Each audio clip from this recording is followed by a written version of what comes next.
Hey guys, welcome to the real world of paper empires. I'm antique playing card collector and author of Paper Empires, Jason McKinstry. Thank you all for coming to this year's digital convention. This would have been my first convention and I was looking forward to meeting a lot of you guys out there in person.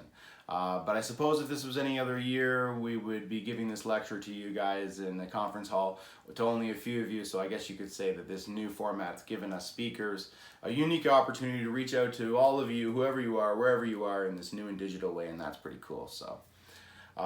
Today I'm going to be talking to you about antique playing cards and the role that they played throughout American history.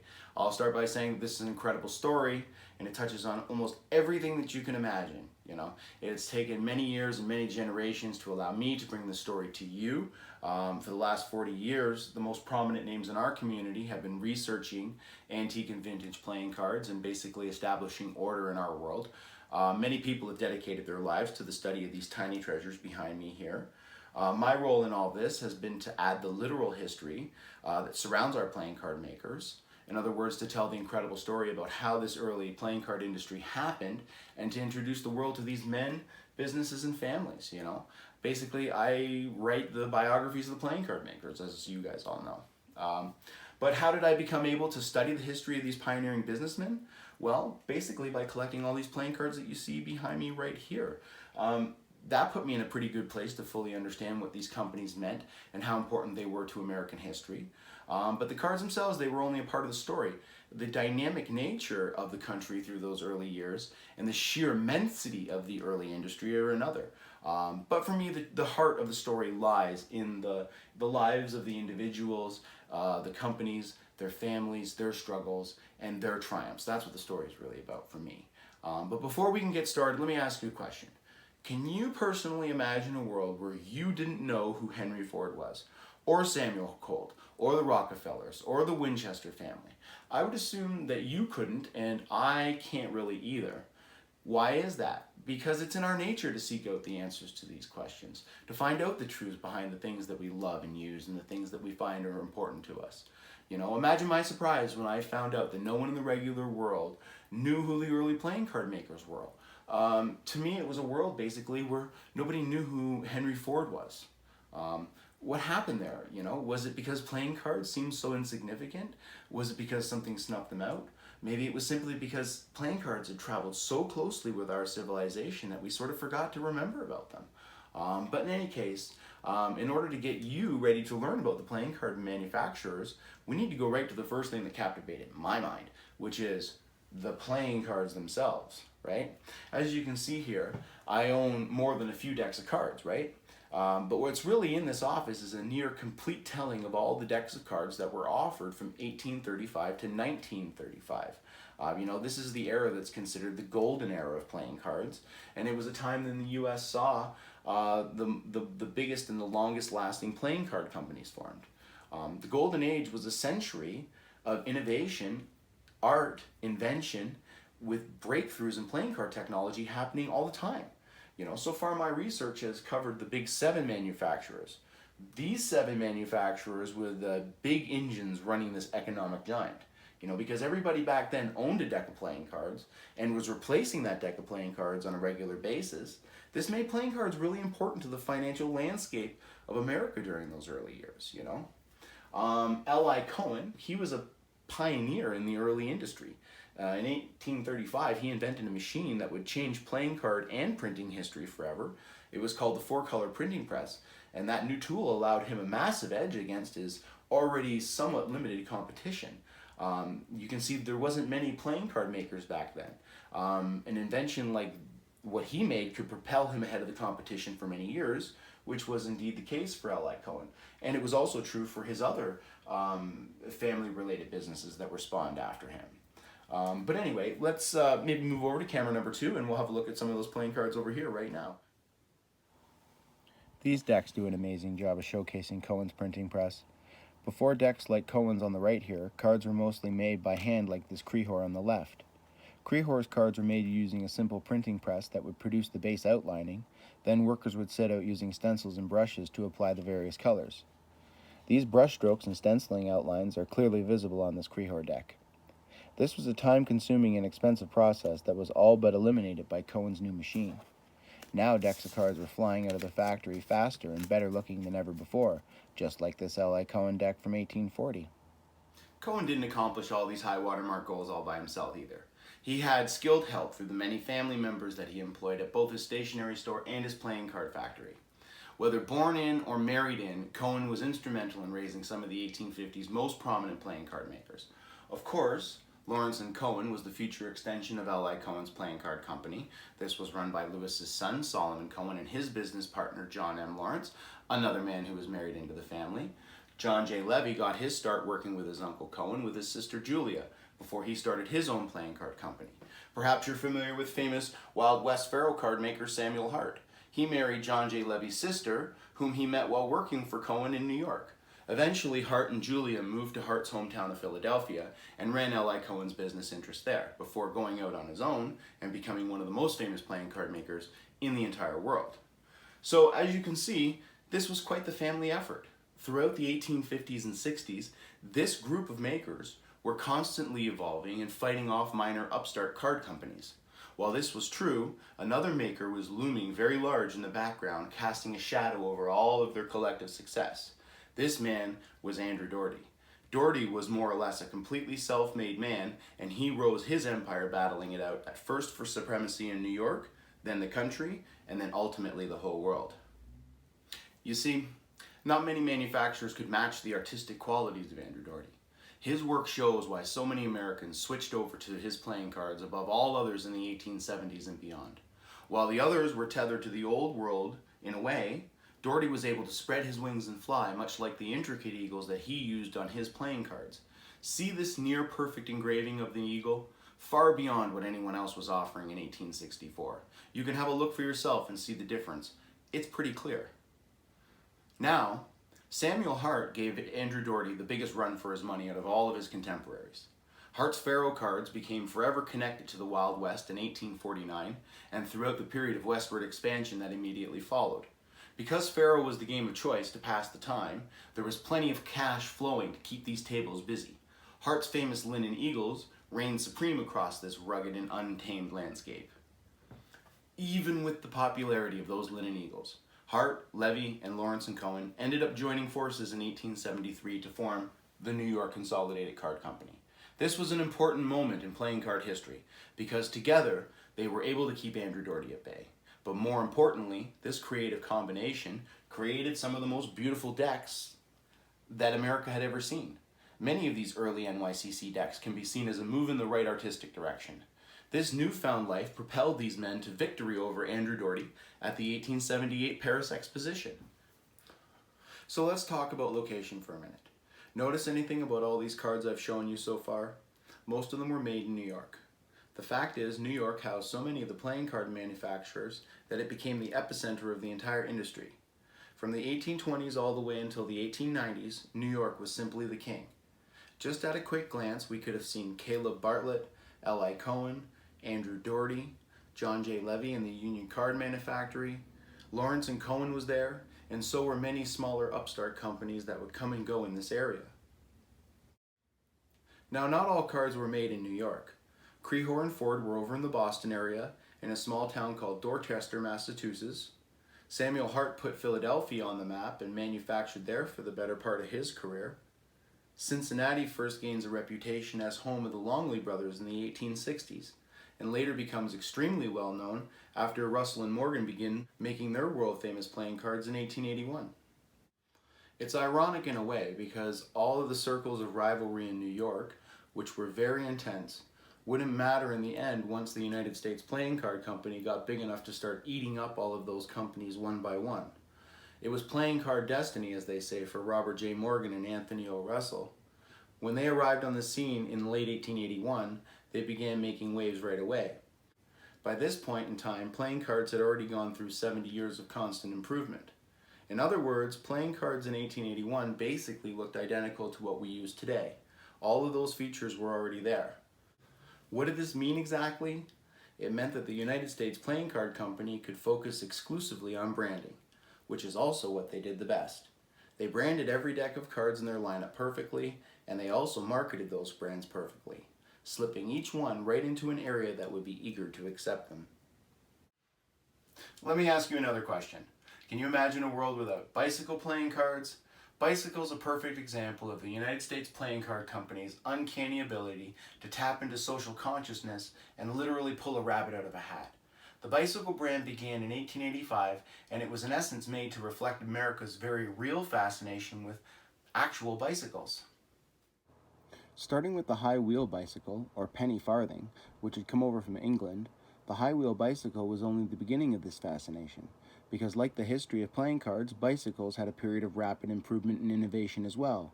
The United States Playing Card Company's bicycle brand would follow these changes closely with their playing cards. Although we're all familiar with the bicycle brand, that wasn't how it began for the United States Playing Card Company. When Russell and Morgan began making playing cards in 1881, they were interested in creating a series of core brands that would satisfy a handful of already established markets. They settled on 5 decks that would span those markets perfectly: Tigers 101, Sportsman 202, Army 303, Navy 303, and Congress 404.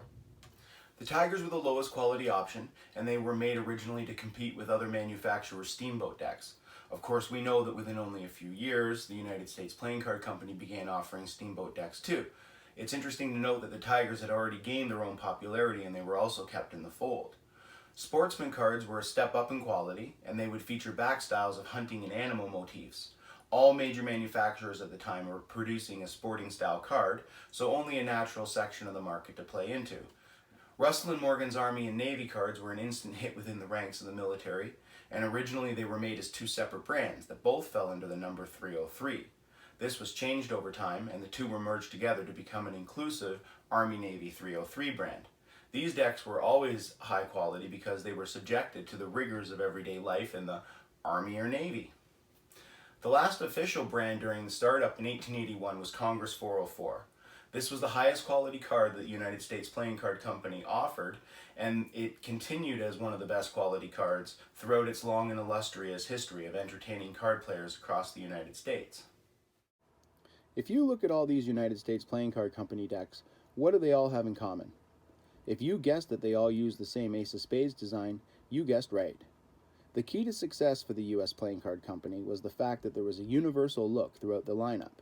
It didn't matter what brand you had. When you saw the Statue of Freedom, you knew it was made by the USPC. Truthfully, they couldn't have picked a better symbol during that time.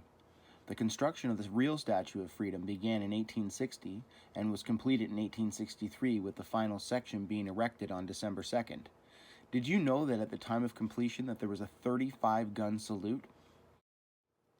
When Russell and Morgan started making cards, America had been watching the Statue of Liberty being constructed over in France. Large sections of Liberty were on display at the 1878 Paris Exposition, which of course was attended by some of our playing card makers. New York City saw Liberty rise in 1885, and the dedication ceremony took place in October of 1886. I guess we could say that this was a perfect time for this type of symbolic and beautiful American imagery. The proof of this success is shown through the fact that the United States Playing Card Company is still in business today, nearly 150 years later.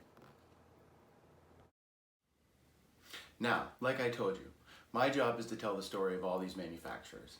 I think now would be a great time to give you a little taste of the type of juicy material that I deal with on a daily basis. Just to start, I could mention Andrew Doherty and the fact that he was a good acquaintance of President Abraham Lincoln. During the time of the Civil War, Doherty had been lobbying for higher taxes on playing cards. This extra income would go directly to the war effort. Pleased with his contribution and to honor his noble friend, Lincoln invited Doherty to the White House. That's where Lincoln is quoted as saying, "It's citizens like you, Mr. Doherty, who make the liberty of the United States indestructible." Quite an honor from an extraordinary American president. The rally cry of the Civil War was felt by many of our playing card manufacturers. Another great example that comes to mind is the Longley brothers. The Longleys have an interesting and sordid tale throughout the history of playing cards, starting in 1861 when they made their first deck of cards. Before long, the brothers were swept up in the war effort in 1862. That very year, they began to manufacture many of the flags and regimental colors that were flown over the various battlefields of the Civil War. It might be hard to imagine that the flags of the Civil War were made by our playing card makers, but it's absolutely true. Our manufacturers were much more important to the history of the United States than they've ever been given credit for. I think that the more that we shed light on how amazing all of this really is, the more people are going to wake up to this big part of forgotten history. My book Paper Empires tells the first part of the story. It covers L.I. Cohen, Andrew Doherty, Samuel Hart, and John J. Levy. We get to meet them, their families. We get an inside look at the way that their businesses were structured. We get as near to the day-to-day life as humanly possible. You know, that's what I love the most about all the history that I research. It's the moments that make you look twice and think about how this affected things. Like the Great Fire in New York that took place in 1835. This fire was so enormous and it brushed only a few city blocks away from L.I. Cohen's William Street business. We're talking about a fire so big that it was seen as far away as Philadelphia. These are moments in time that you just know what a tragedy that this was for our playing card makers. In fact, tragedy is a key part of many of the events that make the lives of our playing card companies interesting. After Abraham Lincoln was shot in 1865 by John Wilkes Booth, his body was taken on a funeral procession through many cities and towns. Some would be by rail and a slow-moving train would roll by, and for other larger cities there was a horse-drawn hearse that Lincoln would be brought in so that people could pay their final respects. On May 20th, 1865, this procession made it to Philadelphia. From what I know, almost every citizen was gathered there to see the coffin. Here's a picture from that momentous day. I've always wondered if Samuel Hart and his family were watching from somewhere in these crowds. I know Andrew Doherty did for sure in New York. These are the things and ideas that I entertain. For me, the fact-by-fact history is only the beginning. The overlapping of the biographies against the backdrop of American history, that's where more sparks begin to fly. Take Ulysses S. Grant, for example, legendary general during the Civil War, and goes on to become President of the United States. Well, guess what? He has a direct connection to our playing card makers. Grant owned a deck of Samuel Hart playing cards that he used during many of the battles of the Civil War. This deck was passed down through his estate and ended up with some of his other personal belongings that were donated to a museum. This is no surprise to me though. I know who was making the cards, and it's a foregone conclusion that all the events in history that involve playing cards actually involve our makers specifically. Take Wild Bill Hickok and the immortal tale of the Dead Man's Hand for another example. Out in Deadwood in 1876, the year that Wild Bill was shot, the game of choice was still faro, but poker was coming up really fast on its heels. Hickok was playing poker that fateful day as he sat there holding the hand that was about to be forever tied to his name. The question for me, and is always, who made the cards that he was holding? Given the fact that faro was still in full swing, I'd say Bill was using a deck of Samuel Hart playing cards. Most people think that he would have been using faro cards during this game, but I'm here to say that this is more than likely not the case. Poker cards were readily available and had been used for over a decade by then. Poker cards were a totally different card than faro cards and employed a lot of the features of improvement like round corners, indicators, thinner stock, and higher finish. Truthfully, in 1876, not all cards performed the same way. Faro as a game was 20 years older than poker at that time, so the accepted playing cards were actually older to begin with. Let's have a look at some of the Samuel Hart Faro cards from around that time. Faro cards were thick, square-edged, and without corner indicators. Not built for poker per se, but absolutely perfect for Faro. You see, in the early years of the NYCC, they were relying on Samuel Hart and his international reputation to sell cards. Hart was the most successful of all the companies that were operating for the 20 years prior. So NYCC put his name on a lot of the cards that they made. Their Faro cards were made by Hart, their poker cards were made by Hart, the highest end George and Martha Washington cards were made by Hart, the lowest end steamboats were made by Hart. They were right to do this. Samuel Hart was an American legend by the 1870s. So out of all the decks out there, which one do I think Wild Bill was using the day that he became famous for the last time in Saloon Number 10 in Deadwood? I'd say this one, NY49. It's a poker deck through and through, and one of the best available at the time. If the saloon was ordering Samuel Hart Faro cards from the NYCC, then this deck was being advertised and available to them as well. The West gets even wilder when playing cards get involved. Because so many great stories come with playing cards baked right in, this automatically becomes our playground. For me though, I like to still make sure that all the facts are straight before getting into any type of speculation. With antique playing cards, we're so close to the action that we're actually in the center of it. If we left South Dakota and headed down to Arizona in 1880, we would find Wyatt Earp and Bat Masterson dealing faro at the Oriental Saloon in Tombstone.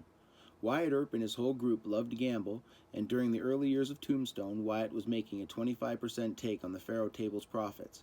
That's a really generous share. As you can see, the influence of the early playing card industry truly spreads from sea to sea. It's a story that encompasses every moment in America, and by using the playing cards, we can start to see that the history of playing cards and the history of the United States are actually one and the same. Well, I'm running out of time for now, but before I go, I want to tell you that there's a lot more incredible content coming your way. If you don't have my first book, Paper Empires Volume 1, get it now before Volume 2 comes out. Don't forget that I write monthly for Card Culture magazine. Every month through Collector's Corner, we look at a new and unusual side of the world of playing card history. I'm working on my 24th edition right now. It's honestly been an epic 2 years. Speaking of Collector's Corner, my first annual is also out right now, so be sure to pick that up. It's all 12 Collector's Corner articles from 2019, plus a bonus 2. Another very cool thing that I'm working on is a new video series. It's called Unboxing the World of Paper Empires. And in there, we're going to literally unbox some of the greatest decks of all time and give them the royal treatment. Because we're dealing with playing cards that are hundreds of years old, we have to do things a little bit differently. I have the ultimate unboxing box that I will share with you right now. This little baby right here holds the most iconic deck of playing cards ever made.